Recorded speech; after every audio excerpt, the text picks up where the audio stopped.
Dando continuidade, eu convido a doutora Meiruzi Freitas para proferir a conferência magna, o Programa Brasileiro de Envelhecimento Saudável e a atuação da Anvisa na regulamentação de produtos e serviços inovadores. A doutora Meiruzi Freitas é farmacêutica de carreira da Anvisa. Ela é formada em farmácia pela Universidade Federal de Minas Gerais. É especialista em tecnologia farmacêutica. Desde 2007, ela trabalha na Anvisa, tendo atuado em diversas posições de gestão da cadeia regulatória de medicamentos, além de ter ocupado o posto de gerente geral de toxicologia. Atualmente é diretora da 2ª diretoria da Anvisa, área que supervisiona a regulação de medicamentos, produtos biológicos, terapias avançadas e alimentos. Já atuou como diretora, presidente substituta. A doutora Meiruzi Freitas teve papel de destaque no enfrentamento à pandemia, tendo contribuído de maneira decisiva para que vacinas e medicamentos empregados na prevenção ou tratamento da Covid-19 estivessem disponíveis à população brasileira no menor tempo possível. Doutora Meiruzi, por favor. Bom, gente, boa tarde a todos. Obrigada. Diria que é uma extrema honra fazer encerramento desse programa tão especial que possivelmente abre e nos incentiva a discutir mais, a falar mais sobre esse tema, que é tão importante para o país, especialmente para a nossa população. E obrigada por vocês estarem até aqui. Queria fazer um agradecimento, um reconhecimento especial ao Dr. Lauro, que certamente nos estimula a ser pessoas que não deixam a ciência de lado e, especialmente, não deixam de acreditar que é possível sempre fazer melhor. Muito obrigada, Dr. Lauro.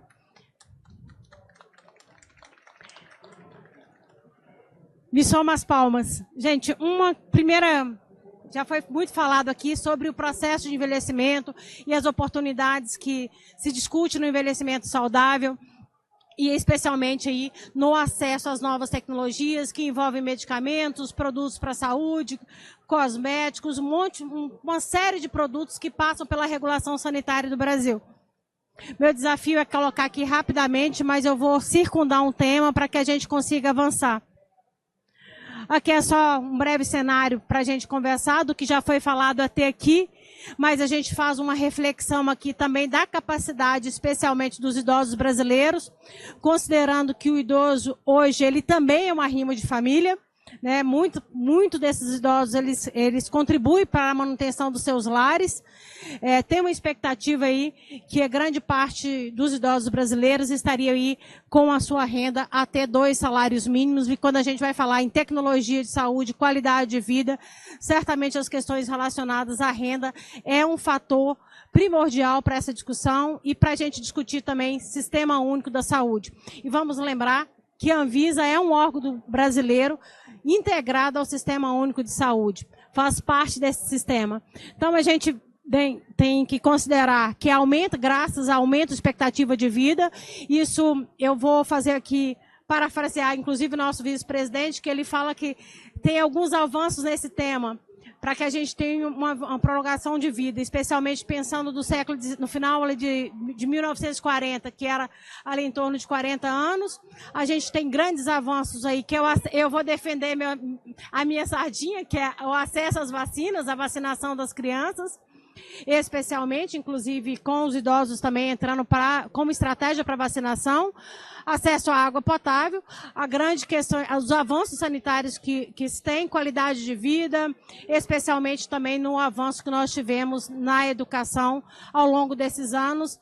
Isso é uma realidade brasileira, assim como vem a realidade mundial. Temos muito a fazer, mas também temos muito a comemorar, porque o Brasil avançou na parte de longevidade e tende sim a ser um país que amplia até 2025, a gente ocupa a posição do 6º maior país com a população acima de 60 anos. Aqui é só também esse dado, é a expectativa da OMS, né, que a gente teria hoje, em 2022, expectativa aí de 31,2 milhões, mas com essa expectativa aí que ocupe o 6º lugar do mundo. E aonde que a Anvisa fica nesse cenário? Lembrar que a Agência Nacional de Vigilância Sanitária tem um papel primordial, não só na sua avaliação, mas também de ser propulsor das discussões de inovação em saúde, e aqui especialmente medicamentos e produtos para a saúde. E isso tem diversas interfaces na Anvisa, seja da sua parte de desenvolvimento, pesquisa, na parte de concessão e também na parte do monitoramento pós-mercado, após autorização, para verificar se o produto tem entregue aquilo que foi registrado e garanta um ambiente sanitário no Brasil, um ambiente regulado e controlado. Isso mostra para a Anvisa uma necessidade cada vez mais de atuar com transparência ativa, de buscar as melhores evidências, como eu falo o tempo inteiro, as nossas ações elas são tomadas baseadas em dados, em evidências, não abandonamos a ciência para uma tomada de decisão, esse é o norte de uma decisão regulatória, é a consistência de valores e especialmente de dados científicos. Aqui, uma questão especificamente que a gente vem discutindo é modernizar o marco regulatório de pesquisa clínica, especialmente o cenário de pesquisas clínicas no Brasil. Nós vamos considerar que pelo IQVIA, que nós ocupamos a posição 19ª de pesquisa clínica no mundo, e pela Organização Mundial da Saúde, a 17ª.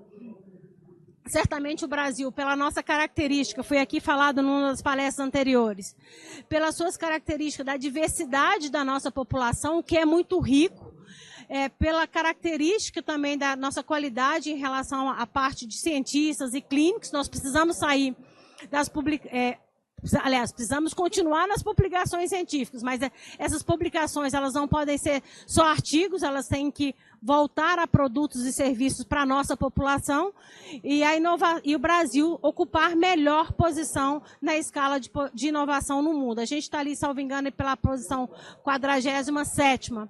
E certamente a gente tem capacidade de melhorar mais essa posição, especialmente para a pesquisa clínica, considerar que nós somos um mercado com uma autoridade regulatória que é considerada de referência, não só aqui para o país, mas no eixo da América Latina e, quiçá, também em outros países do primeiro mundo, como a Europa e Estados Unidos. Então, eu diria que nós temos um ambiente adequado para ampliar a pesquisa clínica e um desafio é colocar a pesquisa clínica também para a população da terceira idade, para os idosos. Porque muitas vezes os idosos são excluídos das pesquisas clínicas por suas características de comorbidades, dificuldades, às vezes, diversas, inclusive até de chegar em centro de pesquisas.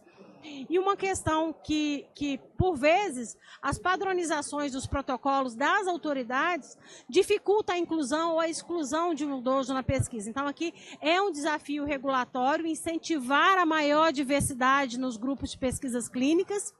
Foi colocado aqui, cada vez mais as pesquisas ocorrem multicêntricos e o Brasil tem uma capacidade, pelo seu tamanho, de hospitais, da população, do grupo clínico que o país tem, de se tornar também um hub, especialmente entre os países que mais desenvolvem pesquisa clínica. Para os idosos, nós temos um avanço e uma questão que nós precisamos discutir para ampliar. É uma população que normalmente tem comorbidades associadas, seja hipertensão, já foi falado aqui, diabetes, artrite ou outras doenças crônicas.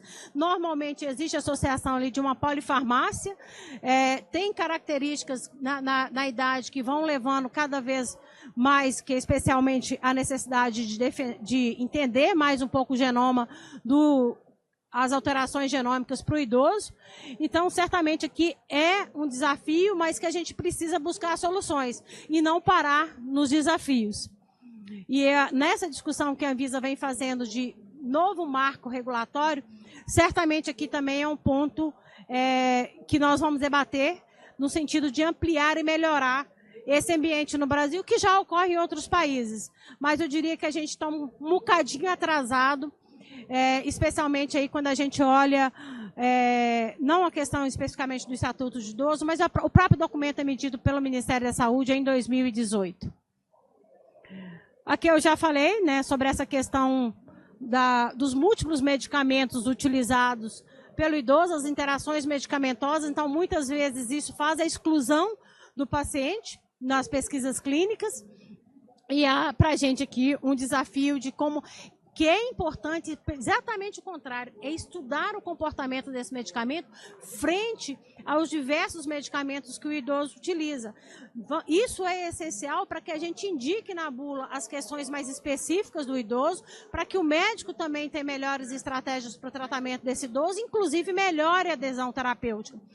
Eu estava citando hoje de manhã, especialmente acho com o Nelson, e uma coisa que me incomodou foi quando a aprovação da vacina da dengue, que é uma grande estratégia de prevenção, não é a única, mas a gente teve que, não autorizou para a vacina ser utilizada para acima de 60 anos, porque os estudos não tinham essa população, mas era uma das populações mais vulneráveis e que precisava ter acesso à vacina. E a gente não sabe o comportamento ainda da resposta imunológica no idoso. Há uma predição que, do ponto de vista de segurança, a vacina seria seguro, mas a gente não teria ainda a resposta da efetividade, especialmente da resposta imunológica. Então, isso aqui mostra também, para a gente que é um país de doenças tropicais, aliás, nem pode falar mais doenças tropicais, é outra discussão também de mudança, mas a gente é um país que acomete algumas doenças, especialmente as arboviroses, a chikungunya, a dengue, a zika. Há-se uma discussão que as vacinas que fossem desenvolvidas para um país que sofre essas mazelas das arboviroses, incluísse aqui no Brasil, que tem braço de estudo no Brasil, a população acima de 60 anos. Esse aqui é uma questão que particularmente me incomodou muito, a gente não aprovar a vacina da dengue para pacientes acima de 60 anos.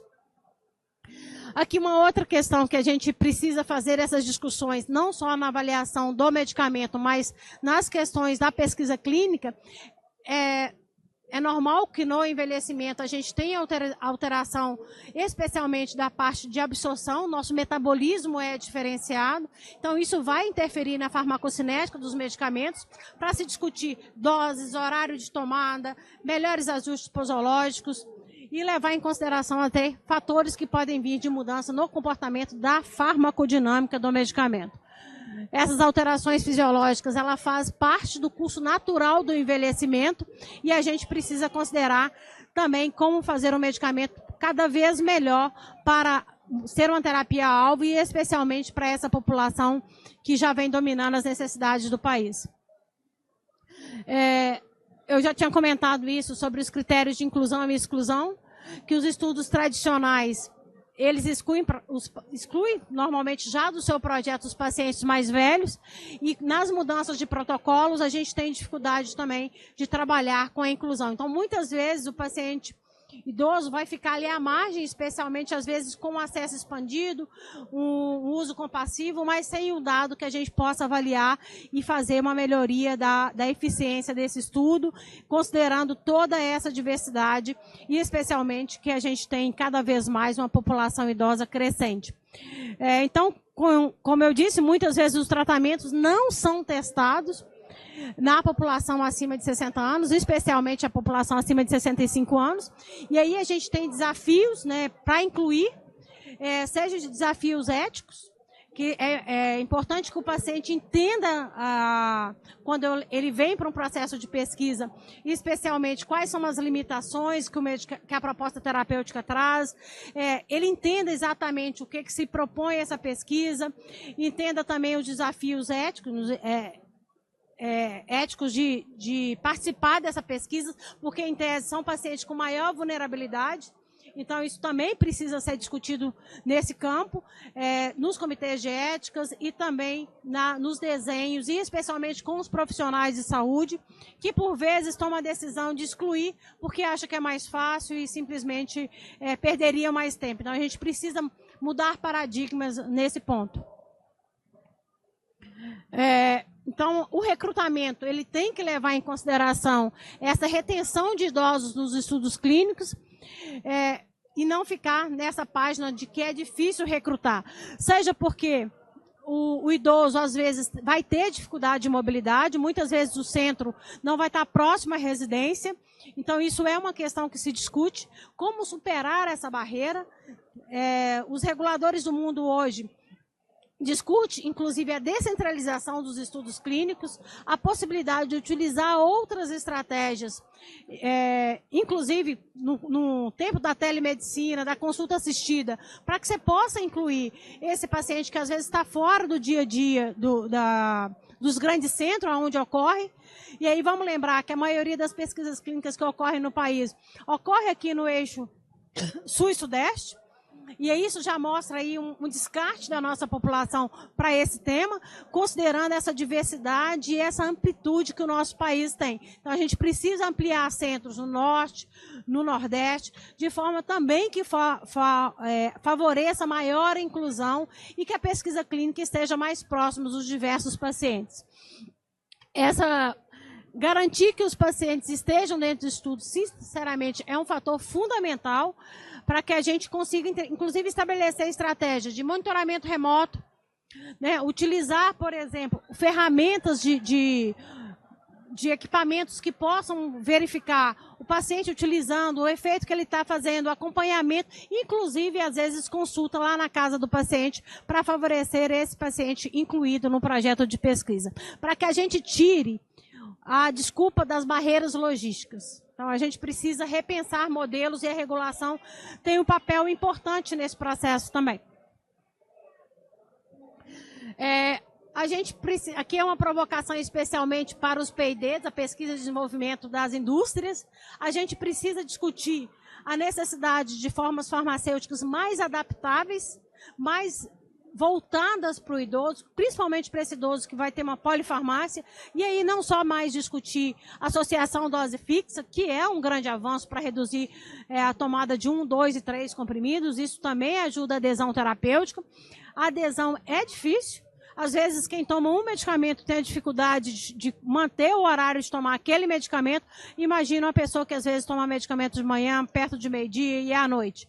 Então, aqui precisa a gente pensar mais o desenvolvimento farmacotécnico para que a gente melhore a adesão do idoso a novos tratamentos. Então, assim, uma das discussões que coloque liberações prolongadas, utilizar adesivos transdérmicos, sair um pouco da forma farmacêutica mais convencional, que são os comprimidos e as cápsulas, porque por vezes são grandes demais, difícil de deglutir, mas também utilizar formas farmacêuticas mais indicadas, mais amistosas, para as pessoas que às vezes vão estar com dificuldade de deglutição, porque as concentrações em solução muitas vezes são voltadas ao público infantil. E é importante formas farmacêuticas voltadas ao público infantil, mas tem que ressignificar e olhar uma oportunidade da tecnologia farmacêutica favorecer formas mais adequadas ao paciente idoso. E aí o Bruno estava falando de preço, que às vezes é uma limitação.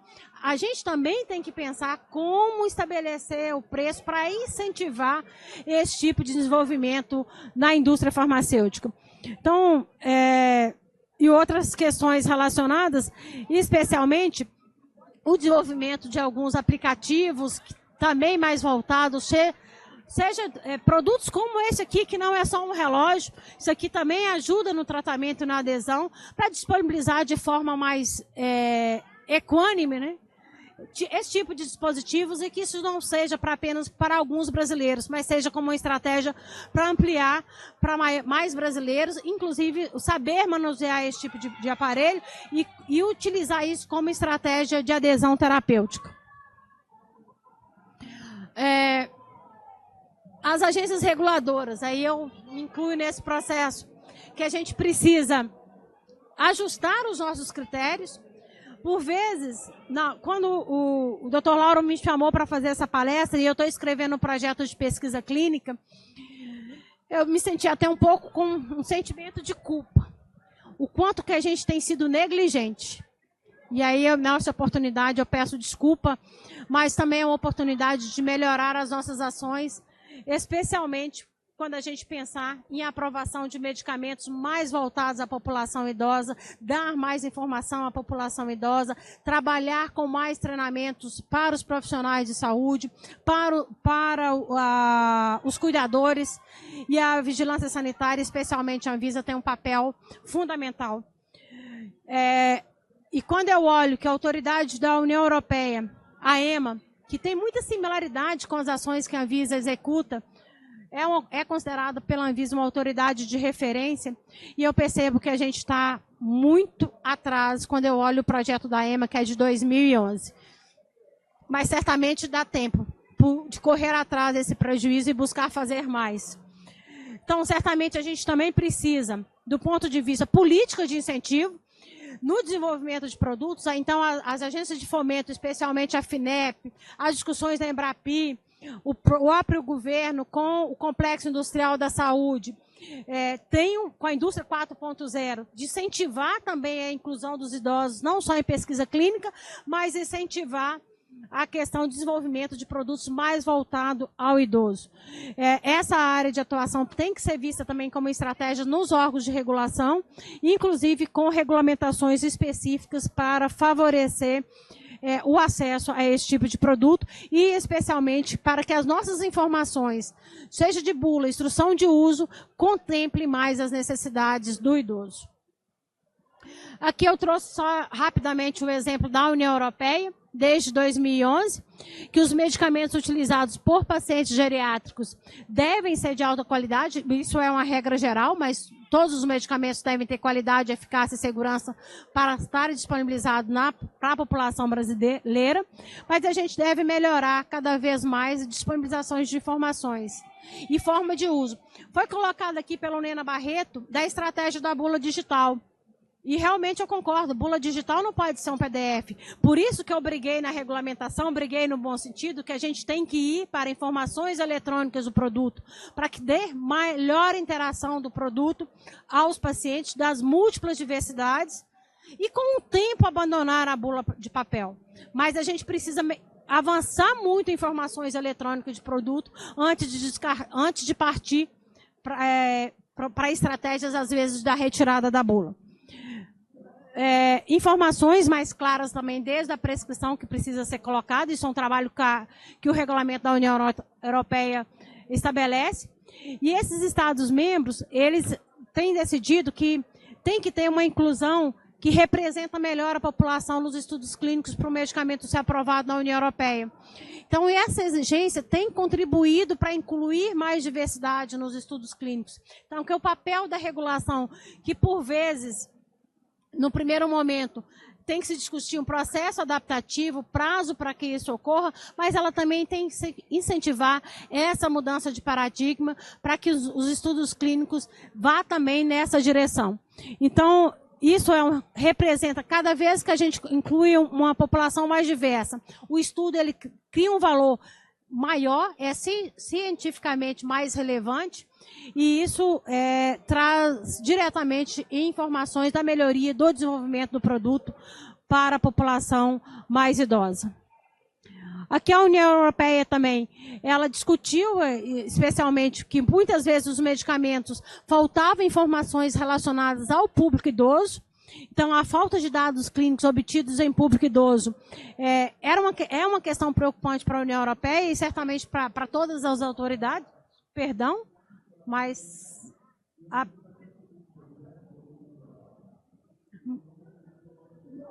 não tem problema. Enquanto isso, esse exemplo da União Europeia, o que é que eles vêm trazendo a partir dessas constatações? Então, quando eles aprovam um produto, eles têm buscado cada vez mais informações mais claras na forma de uso, nas restrições de uso, nas indicações, voltando para o público idoso, dando informação se aquele produto foi testado nessa população, e também tem discutido o que é monitoramento desse produto no mercado para verificar a ampliação, especialmente para o público idoso.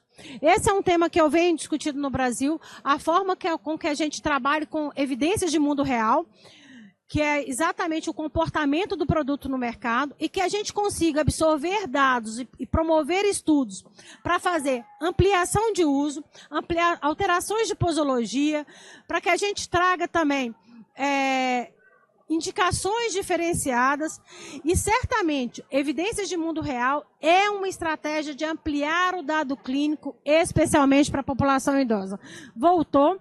Então, eu acho que a gente tem que brigar para que o idoso não fique nessa área cinzenta, que muitas vezes os estudos são colocados, e que a gente cada vez mais coloque na bula faixas etárias, inclusive estabeleça na bula faixas etárias de uso, traga avisos especiais, restrições de usos mais claros, e que o uso, especialmente do idoso, não seja colocado como off-label, como é o caso da vacina da dengue, que isso prejudica, inclusive, a incorporação no SUS, porque acima de 60 anos seria off-label, logo não estaria incorporado no SUS. Então, essa é a informação que a União Europeia vem colocando, né? Muito interessante que eles vão trazendo cada vez mais informações mais claras, voltadas especialmente para a terceira idade, e especialmente, às vezes, trazendo advertências mais claras sobre risco de queda, os efeitos especialmente mais voltados à atenção. Tem um tema que vem sendo colocado, é uma preocupação, por exemplo, o uso da cannabis para fins medicinais, por uma questão, às vezes, parece um pouco de panaceia, como se resolvesse para tudo, mas há uma questão que sendo discutido, às vezes, o controle desses produtos, porque muitas vezes a população idosa tem utilizado de forma discriminada, isso aumenta o risco de queda, aumenta o risco de hepatotoxicidade, lesões hepáticas que precisam ser monitoradas. E certamente a gente precisa melhorar esse ambiente para que a gente conheça melhor essas informações e possa trazer isso de forma mais clara.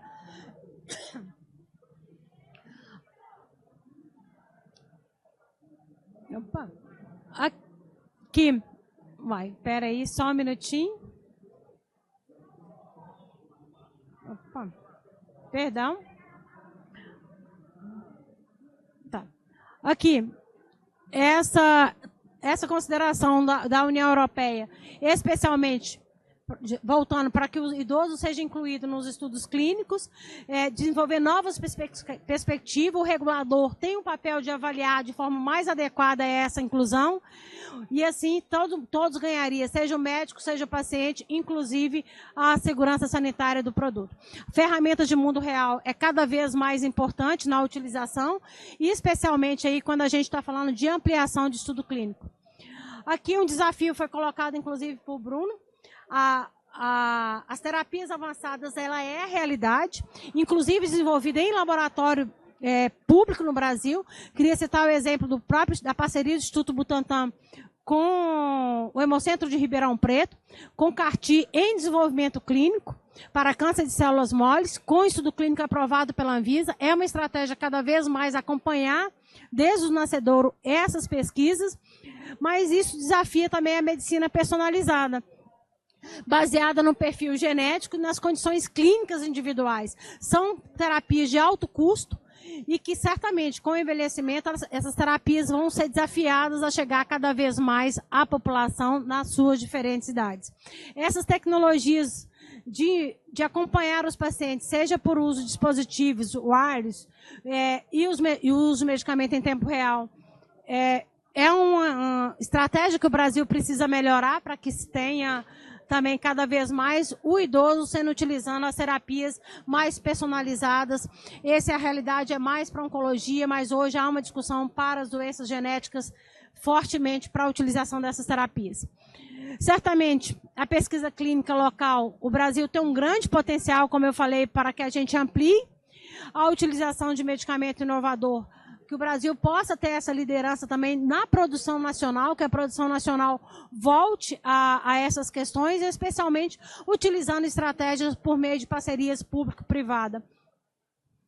Aqui, para não me alongar mais e, se possível, deixar algum espaço para pergunta, diria que os desafios da pesquisa clínica focada em medicamento para idoso é uma superação regulatória que precisa estar na frente da Anvisa dentro do planejamento estratégico para os próximos anos e discutir como superar a questão da subrepresentação. Evidências de mundo real, a gente por isso que eu brigo no bom sentido, para que a gente tenha melhores padronizações relacionadas aos medicamentos, que a gente saiba o que o paciente está utilizando.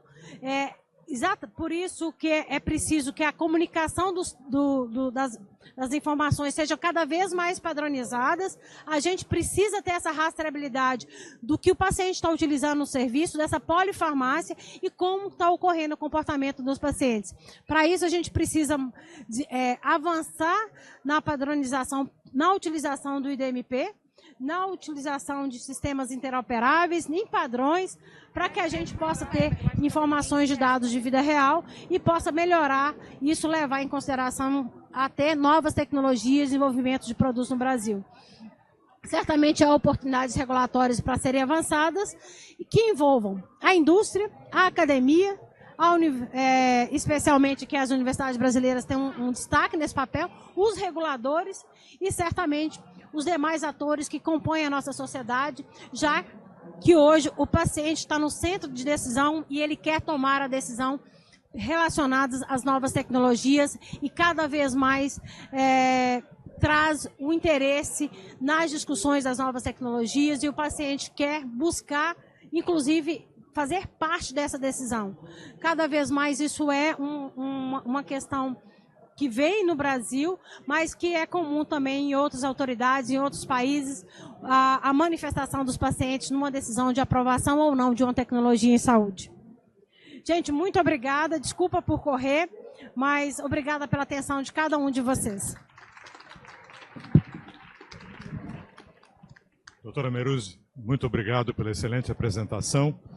Nós queremos, então, agradecer, em nome dos organizadores, a presença de ilustres palestrantes e selecionada plateia, que nos prestigiaram na etapa desse dia 30 de setembro.